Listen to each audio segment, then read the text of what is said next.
میرے نہایتی واجب الاحترام اور قابل قدر حاضرین و سامعین محترم، اللہ پاک کا فضل و کرم اور اس کی عنایت خاص اور حضور سرور دو عالم صلی اللہ علیہ وآلہ وسلم کے نالین پاک کا تصدق ہے کہ ہم جمعۃ المبارک کی اس بابرکت نشست میں حاضر ہیں۔ ہمارا مضمون جو جمعۃ المبارک کی پچھلی 2 نشستوں سے چل رہا ہے وہ اسلام، مسلمان اور سائنس، اور اس کا بنیادی مقصد بتانے کا آج کی اس نوجوان نسل کو اور مسلمانوں کو یہ ہے کہ اسلام سائنٹیفک علوم کا قدردان ہے، اسلام سائنٹیفک علوم کی پذیرائی بھی کرتا ہے اور پسند بھی کرتا ہے، لیکن بدقسمتی سے مسلمان اس علم سے دور ہو گئے۔ دور ہونے کی کئی وجوہات ہیں، ساتھ ساتھ ان پر گفتگو کرتا چلا جاؤں گا، مگر پہلے اپنا تھیسس ڈیولپ کر لوں کہ اسلام نے سائنٹیفک علوم کو پذیرائی بخشی۔ اللہ رب العزت نے اپنے پاک کلام میں اپنی ذات تک پہنچنے کے لیے، اپنی ذات کی معرفت کے لیے جو علم عطا کیا وہ علم مذہب ہے، اور مخلوق کو سمجھنے کے لیے، یہ بات ہم پہلے بھی کر چکے ہیں، خلق کی معرفت کے لیے، مخلوق کی پہچان کے لیے، ان کی حقیقت تک رسائی کے لیے جو علم اللہ پاک نے عطا کیا اور جسے انسان نے اپنی محنت سے ڈیولپ کیا وہ علم سائنس ہے، وہ علم سائنس ہے۔ اور میں نے یہ بات کہی کہ سائنس ایک کل ہے، اسلام ایک کل ہے، اسلام، اور سائنس اس کا جزو ہے، سائنس اس کا جزو ہے، اس کا ایک حصہ ہے۔ سو اس لیے ممکن نہیں کہ ان میں کوئی تضاد ہو، یعنی کل اور جز میں کوئی تضاد نہیں ہو سکتا۔ جز اس کل کا ہی ایک حصہ ہے، اس کا ایک پارٹ ہے، تو کیسے ممکن ہے کہ وہ کل اپنے ہی کسی جز کے تضاد میں یا کنٹروورسی میں آ جائے؟ ممکن نہیں ہے۔ اب جن لوگوں نے تضاد سمجھا سائنس اور اسلام میں، سائنٹیفک علوم اور اسلامی علوم میں تضاد سمجھا، کنٹراڈکشن سمجھی، کنٹروورسی سمجھی، ان کے لیے 2 ہی وجوہات تھیں، یا تو وہ مذہب کو نہیں سمجھ سکے یا انہیں سائنس کا علم نہیں تھا، اس کے علاوہ کوئی تیسری وجہ نہیں ہے۔ یا انہوں نے مذہب کو ہی نہیں سمجھا، جو ان کی اپنی ایک محدود سوچ اور فکر تھی اسی کو مذہب سمجھ لیا، مذہب بنا لیا، یا پھر انہیں سائنٹیفک علوم کا کما حق ہو ادراک ہی نہیں تھا، جس وجہ سے انہوں نے اس سائنس کو جو دین مصطفیٰ کا جزو ہے اسلام کے مخالف سمجھ لیا، اسلام کے مخالف سمجھ لیا۔ اب سائنس کا دائرہ کار جو سائنس ہے، اس کا دائرہ کار تجرباتی علوم پر ہے۔ سائنس کا دائرہ کار کس پر ہے بولیے؟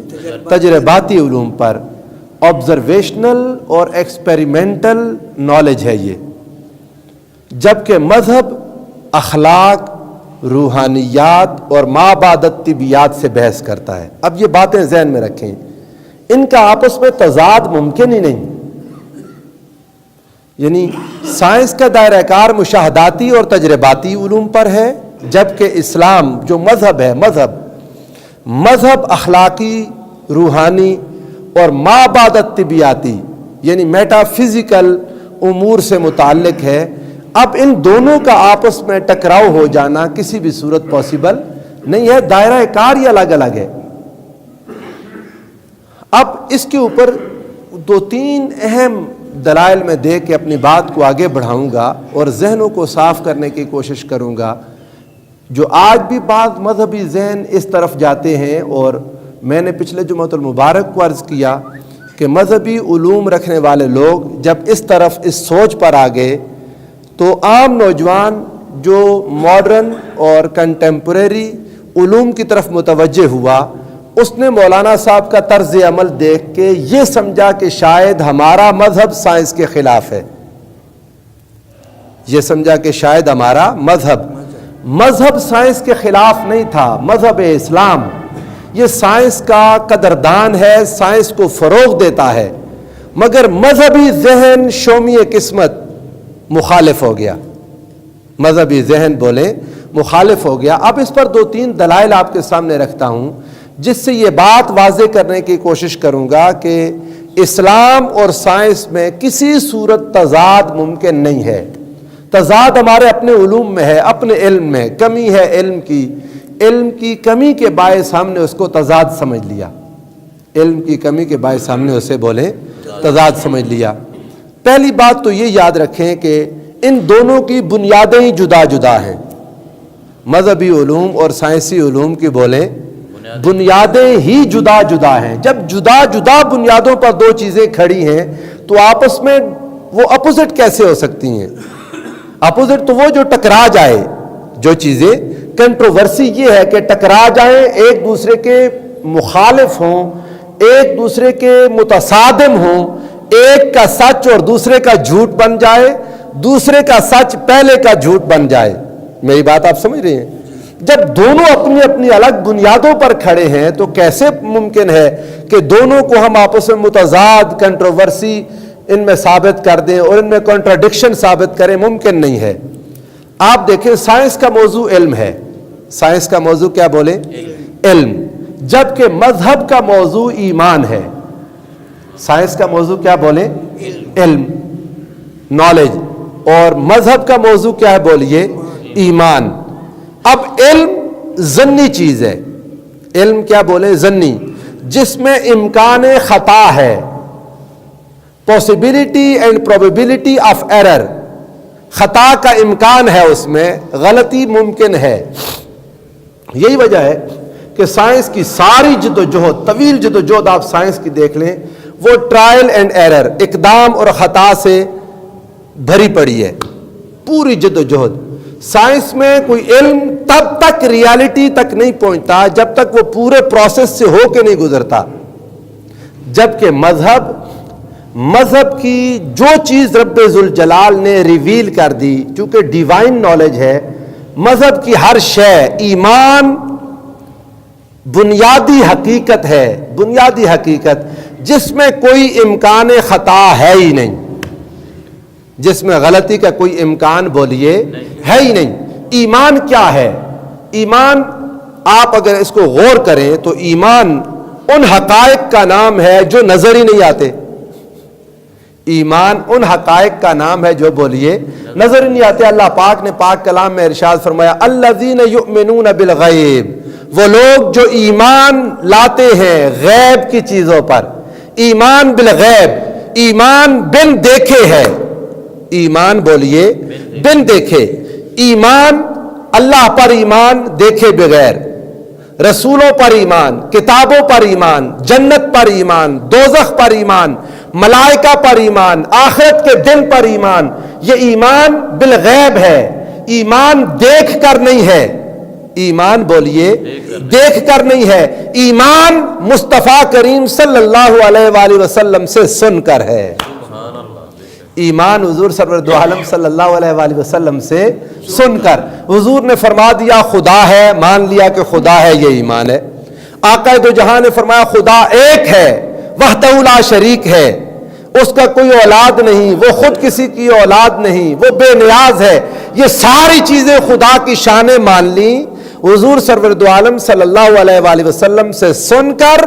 یہ ایمان بن گیا. یہی وجہ ہے کہ حضور نبی کریم صلی اللہ علیہ وآلہ وسلم نے اعلان نبوت سے پہلے لوگوں کو جو اعلان کیا تھا، پہاڑی پر کھڑے ہو گئے جبل ابو قبیس پر حضور سرور دو عالم صلی اللہ علیہ وآلہ وسلم، اور ارشاد فرمایا لوگوں یہ بتاؤ اگر میں تم سے یہ کہہ دوں کہ پہاڑ کے پیچھے سے ایک فوج آ رہی ہے تو مان لو گے؟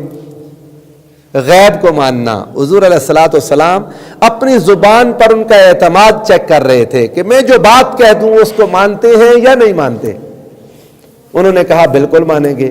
جب یہ بات منوا لی، اپنی ذات پر اعتماد کہ جو بات میں کہوں گا وہ نظر تو آتی نہیں، یہ 360 کی عبادت کرنے والوں کو ایک خدا کا پیغام دینا ہے، اور وہ خدا نظر ہی نہیں آتا. یہ دیکھ کر سجدہ کرنے والوں کو اس ذات کی طرف بلانا ہے جو نہ ان کا محسوس نہ ان کا معقول، نہ ہاتھ لگا کے چھو سکے نہ اس کو سونگ سکے، اپنے حواس خمسہ ظاہری سے اس کا وجود پا ہی نہ سکے. جب اس کی طرف بلانا ہے تو لازم ہے حضور پر اعتماد ہو، لازم ہے حضور پر اعتماد ہو. حضور نے فرما دیا فرشتے. اب فرشتے کسی نے دیکھے؟ بولیں. فرشتے نہیں دیکھے. جنت کسی نے دیکھی ہے؟ نہیں دیکھی. دوزخ نہیں دیکھی، مگر مانتے ہیں. کیوں؟ حضور سرور دو عالم صلی اللہ علیہ وآلہ وسلم نے کہہ دیا. اور دوسری چیز یہ کہ ایمان نام ہی غیب کو ماننے کا ہے. ایمان نام ہی بولیے نا، غیب بن دیکھے ماننے کا نام ایمان ہے. بن دیکھے ماننے کا نام ایمان ہے. اور اگر کوئی یہ کہے کہ میں دیکھ کے مانوں گا تو بہت ممکن ہے دیکھنے کے بعد ماننے کا موقع ہی نہ ملے. بہت ممکن ہے کہ دیکھنے کے بعد ماننے کا. ایمان الذین یؤمنون بالغیب، ایمان بالغیب ہے. ایمان بالغیب ہے. وہ مشہور حکایت ہے ہارون الرشید بادشاہ کی اور اس کی ملکہ زبیدہ کی. مشہور بات. اس نے کہا کہ وہ بہلول دانا رحمۃ اللہ تعالی علیہ مجذوب ولی تھے اللہ کے، بیٹھے ہوئے راستے میں وہ ایک دریا کے کنارے اور کوئی ریت سے محل تعمیر کر رہے ہیں. ریت سے اپنے ہاتھوں سے کوئی کھلونے کو محل بنا رہے تھے. یہ بادشاہ ہارون الرشید خلیفہ اور اس کی بیگم اس کے پاس سے گزرے اور پوچھا کیا بنا رہے ہو؟ اس نے کہا جنت میں جنت کا محل بنا رہا ہوں، جنت کا محل بنا رہا ہوں. تو ملکہ زبیدہ کو انٹرسٹ ہوا. اس نے پوچھا بیچتے ہیں بابا جی؟ اس نے کہا ہاں بیچتا ہوں. کتنے کا؟ وہ اس نے کوئی قیمت بتا دی ہوگی، 10 درہم مثال. 10 درہم اس نے کہہ دیا. ملکہ زبیدہ کے لیے ظاہر ہے 10 درہم کوئی مشکل نہیں تھے. اس نے دیے. اس نے اس ریت کے بنے ہوئے گروندے کو جو مکان بنایا تھا اسے مٹا دیا اور جو 10 درہم تھے وہ دریا میں پھینک دیے. اس نے کہا جاؤ جنت کا محل تمہارے نام. جنت کا محل ایک حکایت ہے، اس سے میں کوئی استدلال نہیں کر رہا. اگر کسی کو اختلاف ہو جائے تو نہ مانے، اس سے ہمارے کسی بات پر فرق نہیں پڑتا. اب بادشاہ نے اس سے بڑی ضد کی. اس نے کہا بھائی یہ کیا بات ہوئی؟ اس نے پیسے بھی ضائع کر دیے، کسی کام کی جگہ پر لگاتی بجائے اس کے تم نے اس مجذوب کو دے دیے. اس نے پھینک دیا دریا میں. تو کیا ملا تمہیں؟ اس نے کہا چلو کوئی بات نہیں، اتنے اور ضائع ہوتے رہتے ہیں، یہ 10 درہم کی کیا اوقات ہے. بادشاہ جب گھر جا کے رات کو سویا، خواب میں دیکھا کہ وہ جنت میں ہے. خواب میں دیکھا کہ وہ جنت میں ہے اور جنت میں خوبصورت محل اس کی نظروں کے سامنے ہے. دیکھا تو اس پر نام لکھا ہوگا، اس کی بیوی کا نام لکھا ہوا تھا زبیدہ لاج یا زبیدہ کاٹیج یا جو بھی لکھا ہوا تھا، زبیدہ کا گھر، زبیدہ کا محل. یہ اس نے دیکھا. اس نے کہا میری بیوی کا اندر جاؤں؟ تو جو وہاں دربان کھڑے تھے انہوں نے روک دیا. انہوں نے کہا جی نہیں، یہ ملکہ کا ہے اور جب تک وہ اندر داخل نہیں ہوں گی کوئی نہیں جا سکتا. بادشاہ بے چین ہو کے اٹھ گیا. اس نے اپنے ساتھ لیا. اگلے دن پھر ملکہ کو دن میں اسی وقت دوبارہ حضرت بہلول دانا رحمۃ اللہ تعالی علیہ بیٹھے تھے، ان کے پاس چلا گیا اور جا کر کہنے لگا بابا جی ایک محل اور خریدنا ہے. فرمایا بسم اللہ. بنے ہوئے محل وہ انہوں نے ریت کا بنایا ہوا تھا. اس نے کہا جی کتنے کا؟ انہوں نے کہا 10,000 درہم کا. کیا 10,000 درہم؟ اس نے کہا اتنی مہنگائی تو یہ تو ایک دن میں اتنا مہنگا ہو گیا، یہ کیا آپ نے کر دیا؟ کل 10 درہم کا تھا، آج 10,000 کا. اس نے کہا فرق ہے لینے والوں میں. کل والوں نے بن دیکھے لیا تھا، آج والے دیکھ کے لے رہے ہیں. جو بن دیکھا ہے، بن دیکھا سودا بسا اوقات سستا ہے. ایمان کا سودا ہے ہی بن دیکھے. ذات مصطفیٰ پر اعتماد کر لیا، حضور کی زبان پر اعتماد کر لیا، آقا کے کہے پر اعتماد کر لیا. قرآن اترتا نہیں دیکھا مگر مان لیا جو زبان مصطفیٰ سے نکل رہا ہے وہ قرآن ہے. حضور نے فرمایا یہ میری بات ہے، یہ خدا کی بات ہے. مان لیا. آقا نے جسے کہا میری حدیث یہ مصطفیٰ کی حدیث ہے، اور جسے کہہ دیا قرآن نکلا اسی زبان سے مگر مان لیا قرآن. یہ ایمان ہے. یہ کیا بولیے؟ ایمان. ایمان کی بنیاد یہ ہے ایمان بالغیب. ایمان بولیے بالغیب ہے. یہ مشاہدے اور تجربے کے بغیر نصیب ہوتا ہے.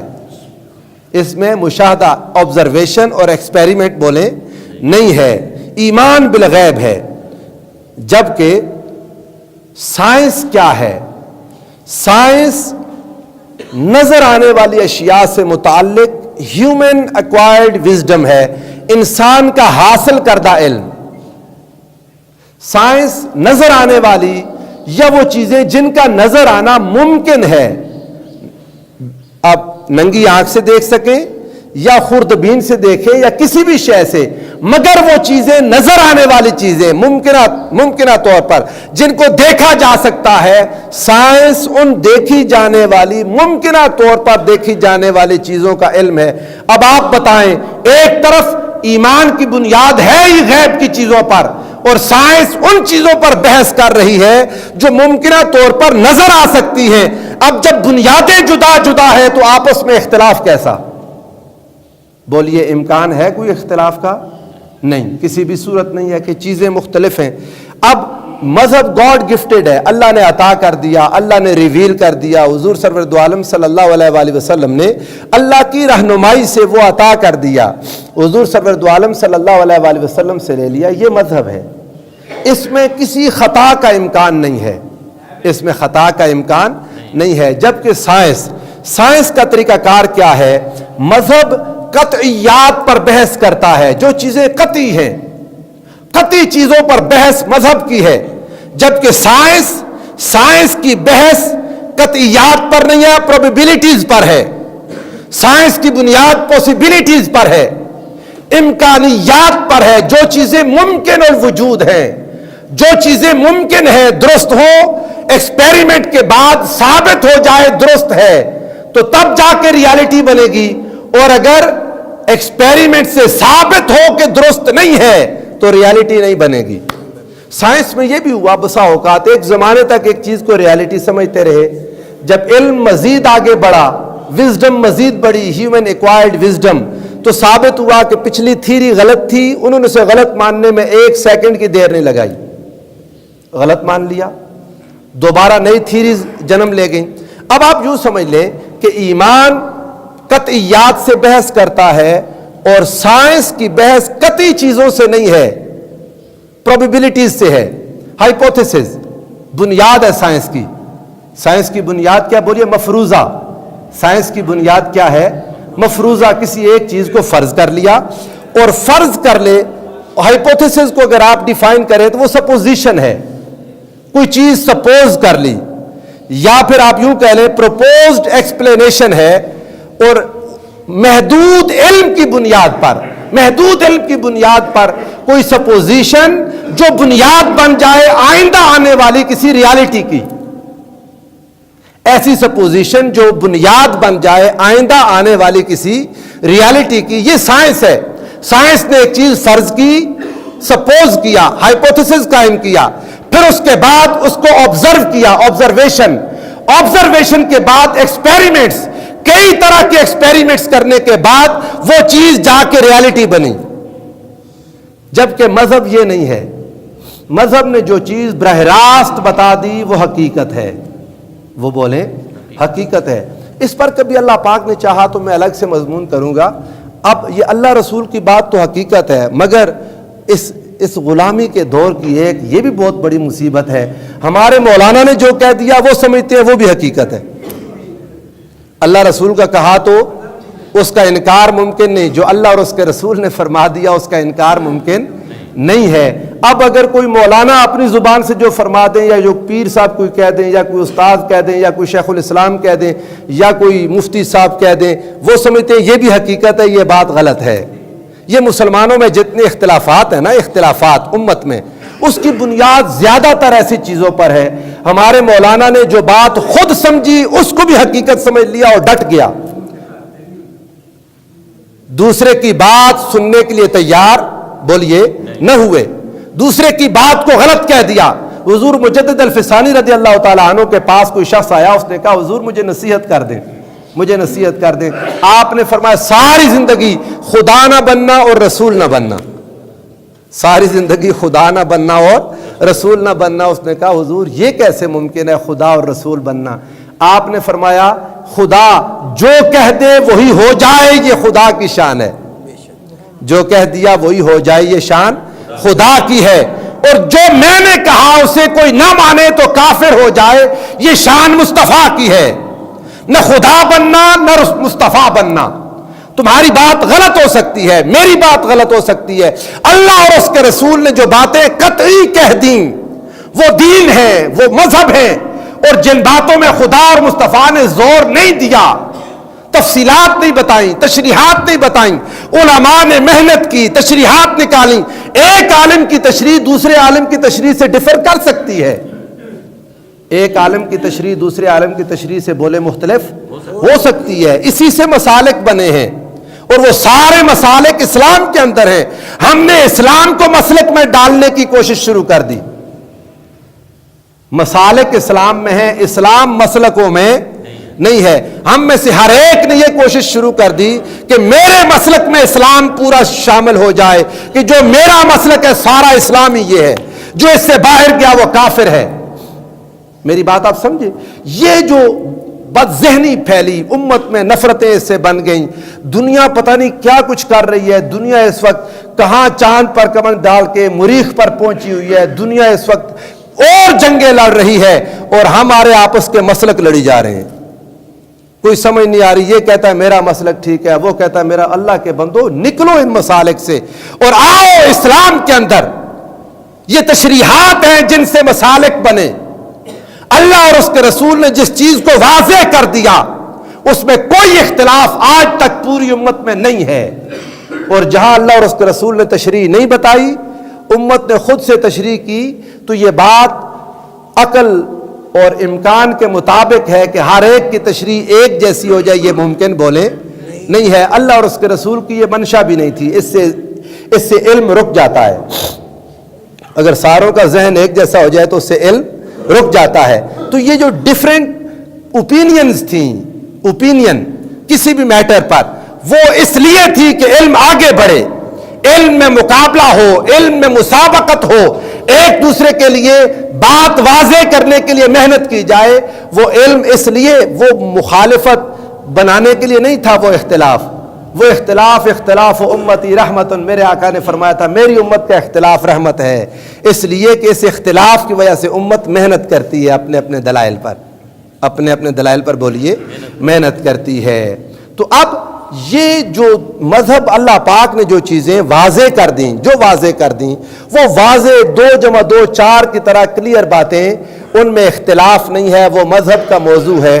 اور اس سائنس ہائپوتھیسس پر کام کرتی ہے۔ ہائپوتھیسس وہ ایک سپوزیشن ہے جو ثابت ہو گئی تو ریالٹی بن جائے گی، اور اس نے ثابت کیسے ہونا ہے؟ اس نے آبزرویشن سے گزرنا ہے، اس نے کئی ایکسپیریمنٹ سے گزرنا ہے، گزر کے پھر وہ بنے گی ریالٹی بنے گی۔ اب اس بات کے بعد دوسری بات یہ یاد رکھیں، دائرہ کار میں فرق ہے، سائنس اور مذہب کے دائرہ کار میں بولیے۔ پہلا فرق میں نے بتایا بنیاد میں ہے، دوسرا فرق دائرہ کار میں ہے۔ دونوں کا دائرہ کار الگ الگ ہے۔ ایک ہی دائرے میں چیز ہو، ایک ہی، اب آپ یوں کہہ لیں 2 کاریں ایک ہی سمت میں جا رہی ہوں، ایک ہی سمت میں 2 کاریں جا رہی ہوں، تو کبھی ان کے ٹکرانے کا امکان ہے؟ بولے، دونوں سیدھی جا رہی ہیں، ٹکرائیں گی کب؟ جب اپنی سمت بدلیں گی، آمنے سامنے سے آ جائیں یا ایک دوسرے کے قریب آ جائیں یا اپنا راستہ بدلیں۔ جب دونوں ایک ہی لائن میں جا رہی ہیں تو ان کے ٹکرانے کا کوئی امکان نہیں ہے۔ خالق کا علم مذہب دیتا ہے، اور خلق کے ذریعے خالق تک پہنچنے کا کام سائنس کرتی ہے۔ ان فی خلق السماوات والارض واختلاف اللیل والنہار لآیات لأولی الالباب، یہ مخلوق کی ساری نشانیاں رب ذوالجلال تک پہنچانے کے لیے تھیں، اور یہ سائنس جو خلق میں کام کرتی ہے، اگر اس پر غور کریں تو سمجھدار لوگ کہتے ہیں ربنا ما خلقت ھذا باطلا، میرے مولا ہر شے کی حقیقت یہ ہے وہ تیری ذات تک پہنچاتی ہے، ہر شے تیری ذات تک پہنچاتی ہے۔ اب جب مذہب کا دائرہ کار میٹا فزیکل ہے، وہ مابعدت طبیعیات سے بات کرتی ہے، اور سائنس فزیکل ورلڈ سے بات کرتی ہے، طبیعیاتی دنیا سے بات کرتی ہے۔ دونوں کا دائرہ کار ڈیفرنٹ ہے، دونوں آپس میں ٹکرا نہیں سکتے۔ کبھی آپ نہیں سنیں گے کسی کار کی جہاز کے ساتھ ٹکر ہو گئی ہو، کبھی کسی کار اور جہاز کی بھی ٹکر ہوئی ہے؟ بولے جہاز کا دائرہ کار اڑنے کا اپنا ہے، کار زمین پر چلتی ہے، کبھی آپ اس میں ٹکرا نہیں سکتے۔ جب دائرہ کار ہی ڈفرینٹ ہے تو ٹکرانے کا کسی صورت میں امکان موجود بولیے نہیں ہے۔ تیسری چیز، اقدام و خطا کا فرق۔ تیسری دلیل جو آج کی نشست میں آخری بات کرنا چاہتا ہوں، اقدام اور خطا کا فرق، ٹرائل اینڈ ایرر، یہ ہے سائنس اور اسلام قطعی۔ اب آپ اندازہ کریں اس بات پر، اللہ پاک نے جو کائناتیں بنائیں، اللہ نے کوئی ایک کائنات نہیں بنائی۔ ہم نماز شروع کرتے ہیں تو کیا کہتے ہیں؟ الحمدللہ رب العالمین، تمام تعریفیں اس رب کے لیے جو تمام جہانوں کا پروردگار ہے، جو تمام جہانوں کا پروردگار ہے، جہان زیادہ ہے۔ حضور کو فرمایا وما ارسلناک الا رحمتا للعالمین، خدا رب العالمین ہے، مصطفیٰ رحمتا للعالمین ہے۔ اللہ پاک عالمین کا رب ہے، میرے مصطفیٰ عالمین کے لیے رحمت ہے۔ اور یہ عالمین عالم بے شمار ہیں، اس میں آپ انسانی کائنات، حیوانی کائنات، جماداتی کائنات، نباتاتی کائنات، ماحولیاتی کائنات، فضائی کائنات، آسمانی کائنات، بے شمار کائناتیں ہیں، اور یہ ساری کائناتیں کسی نہ کسی نظام کے تحت چل رہی ہیں۔ یہ ساری کائناتیں بولے کسی نہ کسی نظام کے تحت چل رہی ہیں۔ اس نظام کو، اس نظام کی انفارمیشن جتنی ممکن ہو حاصل کرنا، یہ سائنس ہے۔ یہ ساری کائناتیں کس نظام سے چل رہی ہیں، اس کے بارے میں ممکن الحصول معلومات، یہ سائنس کا مطمع نظر ہے۔ مذہب یہ بتاتا ہے کہ یہ عالم اور اس کے اندر رہنے والی ہر چیز کا رب ذوالجلال ہے۔ اب وہ ساری چیزیں روزی کیسے حاصل کرتی ہے، وہ چیزیں پیدا کیسے ہوئیں، وہ چیزیں زندگی کیسے بناتی ہے، ان چیزوں کی زندگی کن چیزوں پر انحصار کرتی ہے، وہ ساری مخلوقات، ان کی زندگی بہتر کیسے ہو سکتی ہے، ان کی زندگیوں میں آرام کیسے آ سکتا ہے، ان کی زندگی جب وہ بیمار ہو جائیں تو ان کی صحت کیسے ممکن ہے، ان کے ساتھ کیا کیا پیش آ سکتا ہے، یہ سارا علم سائنس کا علم ہے۔ یہ سارا علم بولیے سائنس کا ہے۔ اللہ اور اس کے رسول صلی اللہ علیہ وآلہ وسلم نے یہ دونوں علوم عطا کیے۔ مذہب کا علم قطعی طور پر اللہ پاک نے عطا کیا، اور سائنس کا علم اتار دیا، مگر انسان نے اپنی محنت اور اپنی کوشش سے اسے حاصل کیا۔ مگر سائنسی نظریہ ٹرائل اینڈ ایرر، اقدام اور خطا، اس میں غلطی کا امکان رہ جاتا ہے۔ اور کئی بار میں نے عرض کیا کسی چیز کو سائنسدان ریالٹی سمجھ بیٹھے، مگر مزید ریسرچ نے ظاہر کیا کہ وہ غلط تھا، انہیں دوبارہ نئی ریسرچ نئے راستہ دکھا دیتی ہے۔ اب سائنس میں کوئی نظریہ انچینجیبل نہیں ہے، تبدیلی آ جائے گی، اور جب وہ بالکل پوری دنیا کے کئی ایکسپیریمنٹس کرنے کے بعد، کئی درجے محنت کرنے کے بعد جب وہ کسی چیز کو ریالٹی کہہ دیں، تب بھی امکان رہتا ہے کہ کسی وقت میں جا کے اس میں مزید کوئی چیزیں داخل ہو جائیں۔ اب ہوا کیا کہ تصادم ہو گیا، اور سوچوں میں ہمارا مذہبی ذہن مخالف ہوا سائنس کے۔ اس کی بنیادی وجہ جو میں سمجھ سکا ہوں وہ یہ کہ جب سائنٹیفک علوم کی ایڈوینٹ ہوئی، ان کا آنا ہوا، یا جب یہ ظاہر ہوئے، اس وقت ان کی مخالفت پوپ نے کی، ان کی مخالفت یورپ میں بولیں مذہبی ذہن جو کرسچینٹی میں جو مذہبی ذہن تھا انہوں نے مخالفت کر دی۔ اس کی اگر آپ مثال دیکھنا چاہیں، چھوٹی سی مثال، آپ گلیلیو کو دیکھ لیں، آپ گلیلیو کو دیکھ لیں۔ ایک نظریہ چلا جا رہا تھا ہیلیو سینٹرزم کا، اور وہ نظریہ یہ تھا کہ یہ ساری جو زمین، اس سے پہلے جیو سینٹرزم تھا کہ زمین مرکز ہے اور ساری کائنات اس کے گرد گھوم رہی ہے، زمین مرکز ہے اور ساری کائنات اس کے گرد گھوم رہی ہے۔ یہ نظریہ کوئی یونانی فلسفہ تھا، سیدنا عیسیٰ علیہ السلام سے بھی کوئی 200-300 سال پہلے کا ایک فلسفہ تھا۔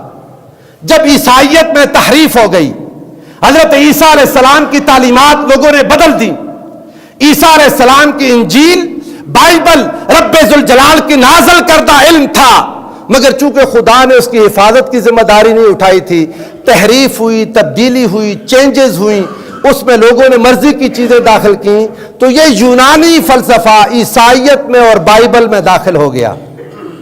یونانی فلسفہ بائبل میں بولیے داخل ہو گیا.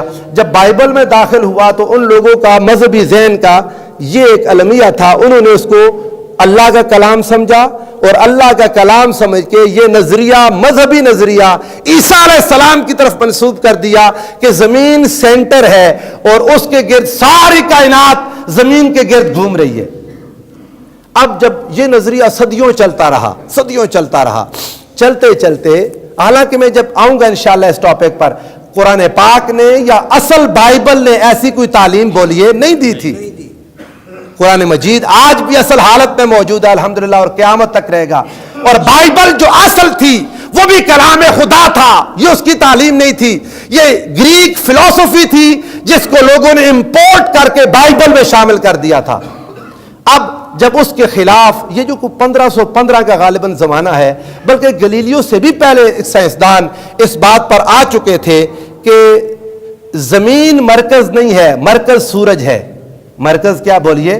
سورج ہے, اور باقی کائنات اس کے گرد گھومتی ہے, زمین بھی اور باقی سارے سولر سسٹم پورا اس کے گرد گھومتا ہے. گلیلیو نے اس کی مزید تحقیق کر کے اس کو مزید پختہ کر دیا اس تحقیق کو, اور جب اس کی یہ تحقیق سامنے آئی تو یورپ کے اندر چرچ اس کے خلاف کھڑا ہو گیا. انہوں نے کہا یہ ہمارے مذہب کے خلاف بات ہے, ہمارے دین کے خلاف, عیسیٰ علیہ السلام کی تعلیمات کے خلاف. اس بات پر ضد کر گئے, اڑ گئے, حالانکہ یہ بات نہ خدا نے کہی تھی نہ عیسیٰ علیہ السلام نے کہی تھی. یہ بات یونانی فلسفہ تھا جو ان کے اندر انہوں نے امپورٹ کر کے اپنے دین کا حصہ بنا لیا تھا, مذہب کا. اب پوپ نے مخالفت کی, اتنی مخالفت کی کہ بالآخر آپ کہیں اسے قید کر دیا گلیلیو کو, اسی قید میں مر گیا. مگر اس سے کیا ہوا, اس طرح کی مخالفت سے سائنٹیفک ذہن اور مذہبی ذہن ایک دوسرے سے دور ہونے لگے. یہ بنیاد عیسائیوں سے تھی, مسلمانوں میں نہیں تھا. مسلمان اسی زمانے میں کیا کر رہے تھے, اسی آپ 16ویں صدی کا آغاز دیکھیں, پرنٹنگ پریس ایجاد ہو گیا. ادھر کی لڑائی تو یہ سن لی نا آپ نے, گلیلیو کے ساتھ کیا ہوا.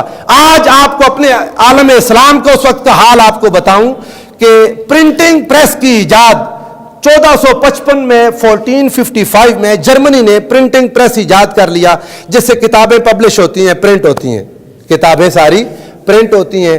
جب یہ پرنٹنگ پریس جرمنی سے آیا, مسلمان دنیا نے اس کو دیکھا تو مسلمانوں کے اس وقت کے شیخ الاسلام نے, جو اس وقت کوئی شیخ الاسلام ہوں گے, وہ ایک بڑا عہدہ ہوتا تھا نا, سرکاری عہدہ, کوئی علم کی بنیاد پر نہیں تھا, سفارشوں کی بنیاد پر وہ خوشامدوں کی بنیاد پر شیخ الاسلام بن جاتے تھے. اس نے فتویٰ دے دیا, انہوں نے کہا پرنٹنگ پریس کا استعمال حرام ہے. پرنٹنگ پریس کا استعمال کیوں؟ اس سے قرآن چھپے گا, پبلش ہوگا, حدیثیں چھپیں گی تو یہ گناہ ہو جائے گا, ہاتھ سے لکھنا چاہیے. کیا کہا انہوں نے بولے؟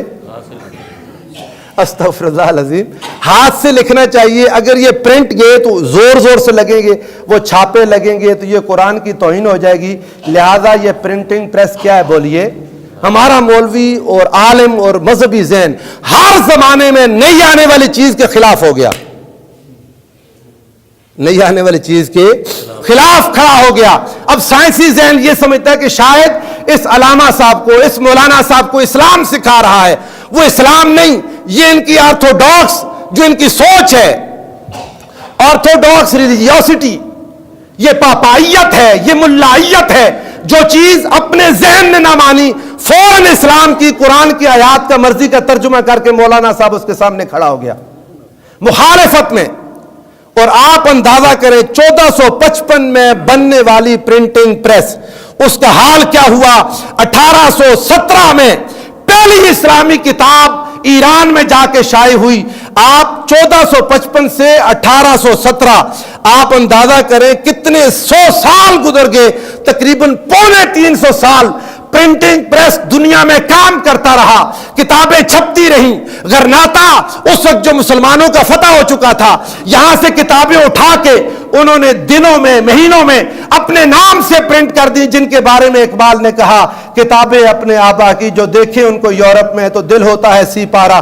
300 سال تک پرنٹنگ پریس کام کرتا رہا, اور ہمارے علماء اس کے سامنے ڈھال بن کر کھڑے ہو گئے کہ کتابیں چھپنے لگیں گی تو اللہ رسول کا نام گستاخی ہو جائے گی, کتاب ہاتھ سے ہی لکھنی ہے. 350 سال مسلمان اس کے مقابلے میں ڈٹ کے کھڑے ہو گئے. اس وقت جو آٹومین امپائر تھی، سلطان سلیم اول سے یہ فتویٰ دلوا دیا اور کہا کوئی پرنٹنگ کو جائز کہے گا اس کو قتل کر دیں، وہ واجب القتل ہے۔ یہی حال آپ آج کے دور میں بھی دیکھ لیں، ہمارے کوئی علماء مولانا اپنے ذہن کی بات کو فوراً چھوٹا موٹا فتویٰ نہیں لگاتے۔ فتویٰ بھی ہمارے پاس جب ہم لگائیں تو بڑا سارا لگاتے ہیں نا فتویٰ بھی۔ میں نے آپ کو لاسٹ ٹائم بھی بتایا تھا، علم سے دور ہو گئے، معرفت سے، سائنٹیفک علوم سے ہمارا مذہبی ذہن دور ہو گیا، اور انہوں نے کہا جو ہم نے پڑھ لیا بس وہی سب کچھ ہے، باقی کچھ ہے ہی نہیں۔ مخالفت میں کھڑے ہو گئے، مخالفت میں۔ اور جس کو لگا، کسی نے کہا یہ شرک، یعنی اب کوئی چھوٹا نہیں فتویٰ لگانا ہے تو سب سے بڑا اٹھا کے شرک، یا دوسری طرف حرام، مطلب ان کو حرام ہی نہیں آتا چھوٹا فتویٰ دینے سے، ناجائز کہہ دیں کہ تھوڑا سا غلط ہے، کوئی سمجھ نہیں آ رہی، مگر شروع میں اتنا بڑا فتویٰ دے دینا جس کو بعد میں ختم ہوتے عرصہ لگ گیا۔ انہوں نے اس وقت کے قاضی القضاء انہوں نے فتویٰ دے دیا اس وقت کے شیخ الاسلام نے، اور اس نے کہا جی کہ پرنٹنگ پریس یورپ کے اندر کیا کر رہا تھا، وہ 15th سینچری کا خاتمہ تھا، اور powerful engine of the reformation and making of the modern Europe, اس سے مسلمان دور ہو گئے، عالم اسلام اس سے دور ہو گیا، وہ لوگ ترقی کرتے گئے۔ میں کئی اور باتیں انشاءاللہ آئندہ جمعۃ المبارک کو آپ کے سامنے رکھوں گا، ان کی ترقی وہ آج ہم سے کو 500 سال آگے ہے۔